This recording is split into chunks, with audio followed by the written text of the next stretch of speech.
एक और बड़ा अपडेट है जम्मू कश्मीर से ही जुड़ा हुआ, उसको लेकर भी आपसे बात करेंगे। जम्मू कश्मीर विधानसभा जहां पर 370 की बहाली की मांग पर कल भी खूब हंगामा हुआ। विधायक खुर्शीद अहमद शेख ने सदन में फिर से पोस्टर लहरा दिए, जमकर धक्का मुक्की भी हुई। विधानसभा में हाथापाई की नौबत आ गई, जिसकी तस्वीरें आप देख भी रहे हैं। इस दौरान विधायक मोहन लाल के हाथ में चोट भी आ गई है। ये तस्वीर जो कि लगातार 3 दिन जम्मू कश्मीर में लोगों ने देखी, इनफैक्ट देश में लोगों ने देखी, जिस तरीके से विधानसभा का ये सत्र बहुत हंगामेदार रहा। 370 का जिक्र बार बार होता रहा और केंद्र की तरफ से, बड़े चेहरों की तरफ से, खुद प्रधानमंत्री की तरफ से साफ कर दिया गया 370 को लेकर कि कतई इसकी वापसी हो नहीं सकती। गृह मंत्री अमित शाह ने तो ये भी कह दिया कि कुछ लोग हैं जो लगातार 370 का समर्थन करते हैं, जिसमें कांग्रेस और शरद पवार का जिक्र उन्होंने कर दिया। हालांकि महाराष्ट्र में चुनाव प्रचार करते हुए ये बातें उन्होंने कही। अजय मेरे साथ में लगातार जुड़े हुए हैं। अजय, वो जो जरूरी दिन थे, लोगों की समस्याओं पर, लोगों के लिए कुछ बेहतरी लाने के लिए चर्चा होनी थी, डिस्कशन होना था, वो दिन तो हंगामे की भेंट चढ़ गए। अभी 370 को लेकर सियासत और भी होगी। ऐसा नहीं कि विधानसभा सत्र के दिन खत्म हुए तो ये सियासत यहीं रुकी। चुनावों का दौर चल रहा था तो तमाम राजनीतिक दल, जिसमें नेशनल कॉन्फ्रेंस हो या पीडीपी हो या कश्मीर बेस्ड जो भी राजनीतिक दल थे, उन्होंने जम्मू कश्मीर में दफा 370 हटाने को लेकर ये दावा किया था कि जब भी अगर वो सत्ता में आते हैं वो कैबिनेट में और विधानसभा में इस रेजोल्यूशन को लाएंगे, पास करेंगे। हालांकि वो सिर्फ नारा ही था, उन्हें पता था कि इस पे रेजोल्यूशन लाने से ना तो 370 वापस लौटेगा, ना इससे कोई फर्क पड़ेगा। मगर क्योंकि लोगों के बीच में कही हुई बातों को अगर पूरा नहीं करेंगे तो यकीनन उनकी अपनी जो एजेंडा था वो कहीं ना कहीं रह जाता। और पहला एजेंडा यही था, यही हुआ। पहले कैबिनेट की मीटिंग हुई, उमर अब्दुल्ला की पहली कैबिनेट में उन्होंने उस रेजोल्यूशन को पास किया। उसका विरोध जो है भारतीय जनता पार्टी ने किया और उसके बाद आप देखें तो विधानसभा का पहला सत्र जब शुरू हुआ तो पहले दिन वहीद पड़ा, क्योंकि जैसा मैंने बताया कि बाजी मारने की बात थी कि कौन यहाँ ये बता सकेगा कि हम 370 को लेकर जो है बड़े सीरियस हैं। तो पहले वहीद परा जो पीडीपी के एमएलए हैं पुलवामा से, वो आए, उन्होंने उस रेजोल्यूशन को मूव किया, मगर उसे रिजेक्ट कर दिया गया क्योंकि पहला दिन था।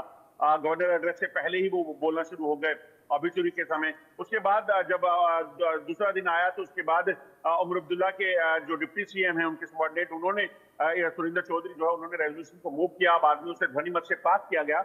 मगर इसी बीच जो है बीजेपी ने वहां पर इसका विरोध किया। लगातार हाउस में जो है वो प्रोसीडिंग को भंग किया गया 2-3 बार। लगातार वहां पर प्रदर्शन हुआ। खूब ये कहेंगे कि आपस में तीखी बहस के साथ साथ हाथापाई तक की नौबत आ गई, क्योंकि इंडियन रशीद के भाई उस 370 की रिस्टोरेशन के बैनर को लेकर वहां पहुंचे थे। वो चौथे और पांचवें दिन, दोनों दिन वो बैनर लेकर पहुंचे। और कल की अगर बात करें, कल भी जैसे ही उन्होंने बैनर लहराया तो बीजेपी के जो नेता हैं, बीजेपी के एमएलए जो हैं, जिसमें अरविंद गुप्ता का नाम है, जिसमें मोहनलाल का नाम है, जिसमें श्यामलाल शर्मा है या फिर विक्रम रंधावा है, ये सब उस बैनर को छीनने के लिए टूट पड़े। और उसके बाद जो है इस चीज को लेकर तीखी हाथापाई वहां पे देखी गई, तीखी बहस हुई। और उसके बाद बीजेपी के जो नेता थे और इंजीनियर रशीद के भाई, उनको मार्शल आउट किया गया। तो कहीं ना कहीं हंगामे के भेंट जो है पूरा का पूरा सत्र जो है वो चल गया है। ये स्पेशल सेशन, लोगों के काम यकीनन जो होने थे, वो जिन पे चर्चा होनी थी, वो शायद ही अब इस सेशन में हो पाए। मगर यकीनन ये चीजें अभी यहाँ खत्म नहीं होने वाली हैं। आज बीजेपी के तमाम एमएलए जो है वो जम्मू पहुंचने वाले हैं, क्योंकि बीजेपी ने जम्मू में जीत हासिल की है। और यहाँ पर उनकी एक नई रणनीति जो है बनेगी। इसमें चाहे वो प्रेस कॉन्फ्रेंस हो, चाहे वो प्रदर्शन हो, क्योंकि सदन से लेकर सड़क तक जो है बीजेपी इस मुद्दे को लेकर जा रही है। और उसी का नजारा जो है आज भी देखने को मिलेगा।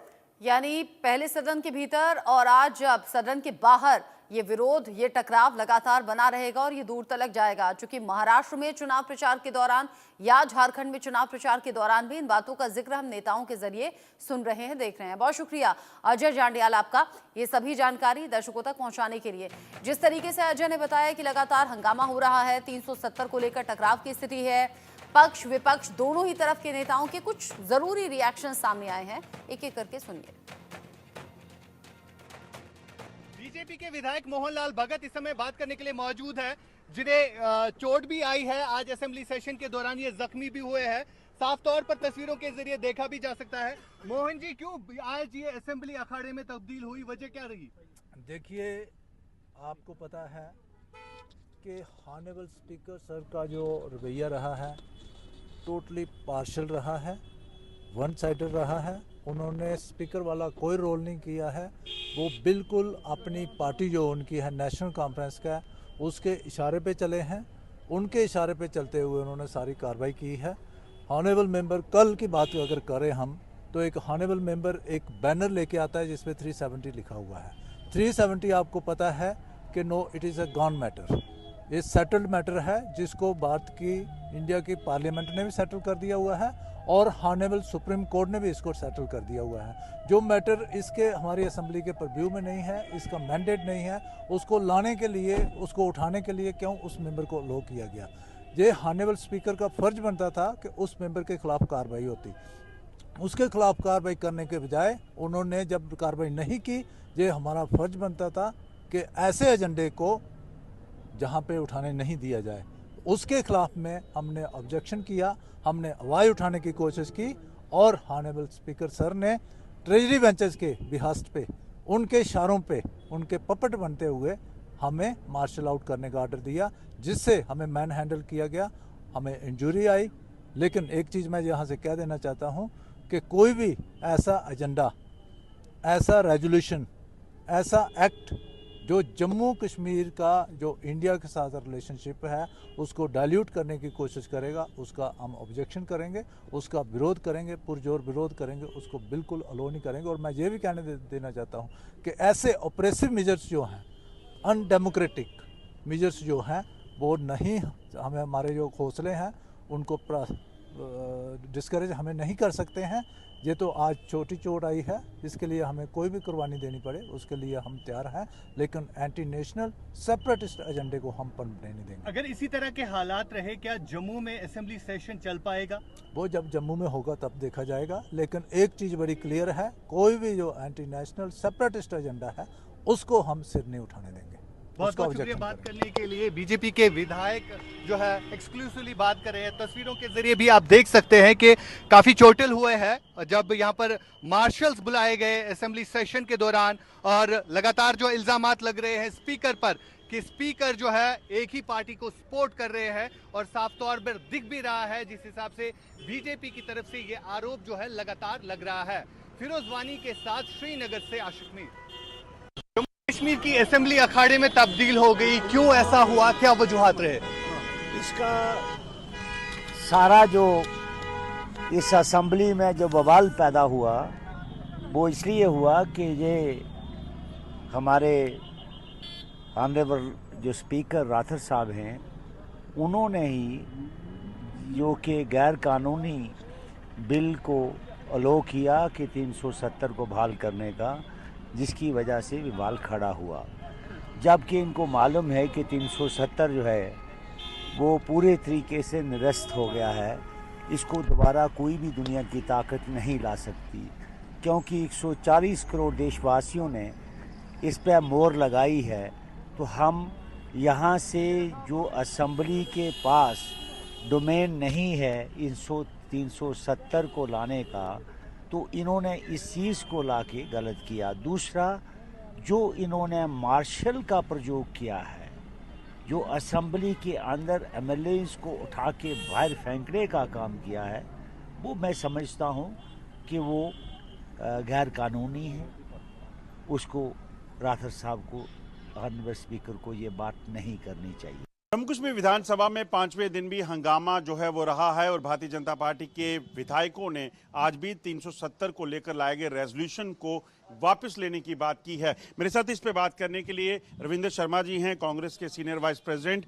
रविंद्र जी, ये बताइए कि लगातार हंगामा चल रहा है, फिर विधायक जो रेजोल्यूशन जो लाया गया था वापस क्यों नहीं लिया जा रहा? देखिए, बात यह है कि बीजेपी की सख्त विफलता है केंद्र सरकार की। आज भी 2 लोग किश्तवाड़ में शहीद हुए हैं, एक नज़ीर अहमद और कुलदीप कुमार। शर्म की बात है बीजेपी के लिए। देशभक्ति और उसकी बात करते हैं, शहीदों को सम्मान करने के बजाय राजनीति खेलते हैं। उनके नेशनल स्पोक्स पर्सन ने उस रेजोल्यूशन की सोच को स्वागत किया है, अमित मालवीय जी ने, कि 2019 के आगे की सोच है। और बीजेपी चुनाव महाराष्ट्र और झारखंड में हो रहे हैं, कुरुक्षेत्र यहाँ बना रही है, असेंबली बना रही है।